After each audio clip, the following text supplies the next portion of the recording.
bezpečnost, to vezmu konkrétně na bezpečnost práci, tak to pro nás znamená určitě životní styl a proto my v PIP se snažíme vlastně vytvářet každý den produkty a prostředky pro právě bezpečnost práce. Green Heart znamená v překladu zelené srdce a je to pro nás v PIP téma číslo 1, protože se snažíme vytvářet produkty, které jsou udržitelné a zanechávají co nejmenší uhlíkovou stopu.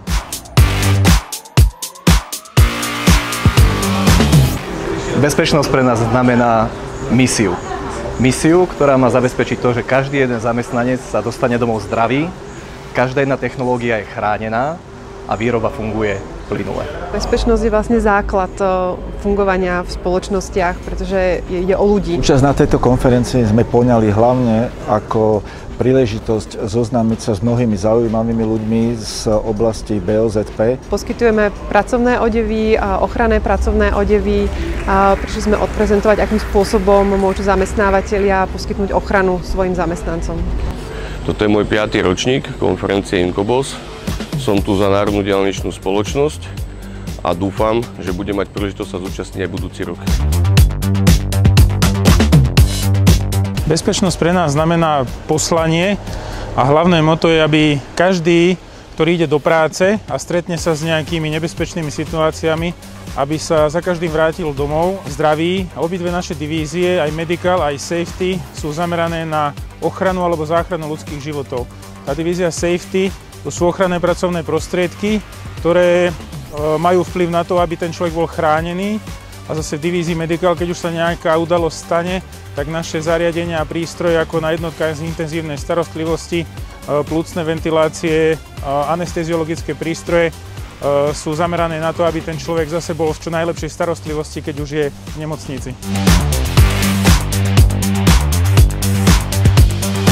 Ja ako zástupkyňa časopisu Bezpečná práca som sa rozhodla prísť na túto konferenciu hlavne kvôli tomu, aby som sa v priamom kontakte stretla s odborníkmi z praxe. No a tých sa tu nachádza neskutočne mnoho. A mojou úlohou je tieto informácie sprostredkovať našim čitateľom v časopise. Naša spoločnosť, certifikačný a inšpekčný orgán Slovenskej republiky, sa tejto konferencie zúčastňuje od jej začiatku. Už od prvého ročníka bola nastavená veľmi vysoká úroveň nielen tých sprievodných akcií pre všetkých účastníkov, čo sa týka aj občerstvenia spoločenského večera, ale postupne sa stále vyvíja aj kvalita programu. A okrem toho, že tu máme v tomto programe zástupcov národných autorít, ktorí nám prinášajú nové informácie o zmenenej aktualizovanej legislatíve, tak máme tu aj príklady dobrej a zlej praxe, a to aj v oblasti bezpečnosti, ochrany zdravia pri práci, ochrany pred požiarmi, ale aj ochrany verejného zdravia. Každý rok je tu nejaká nová oblasť, nová tematika. Napríklad tento rok sme si vypočuli problematiku kybernetickej bezpečnosti, takže sa tu určite budeme radi vracať každý ročník. Medzinárodná konferencia táto je veľmi zaujímavá, je to už v podstate 11. ročník. Ja ako osoba a zástupca Slovenského elektrotechnického zväzu sa tejto konferencie zúčastňujem druhýkrát ako pozvaný hosť. No a zúčastňujem sa nie iba preto, že máme výbornú spoluprácu s organizátorom konferencie, ale preto, že s témou tejto konferencie máme veľa prienikov, jednak tematických a potom aj personálnych, pretože viacerých účastníkov konferencie poznám aj z našich konferencií Slovenského elektrotechnického zväzu. Takže je to také milé opätovné stretnutie na tejto konferencii.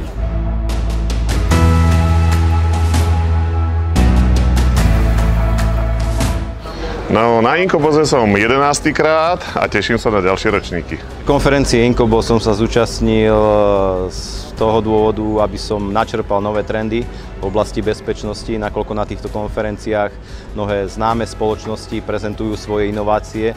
V súčasnej dobe je to najmä zameranie na AI a využívanie AI aj v rámci bezpečnosti ochrany zdravia pri práci alebo požiarnej ochrany a iné nové trendy, ktoré v bezpečnosti s postupom doby budeme musieť vo všetkých aj našich prevádzkach implementovať. Na Inkoboze sme za spoločnosť Klub ZPS vo vibroakustike prvý ročník. Venujeme sa teda meraniu hluku, vibrácií a technickej seizmicity, čo úzko súvisí vlastne s bezpečnosťou pri práci Je to jeden z hlavných faktorov, ktorý ovplyvňuje pracovné prostredie a pohodu na pracovisku. Tak ja mám možnosť sa zúčastniť konferencie Inkobos už 10. krát a nemôžem sa dočkať na ďalší ročník.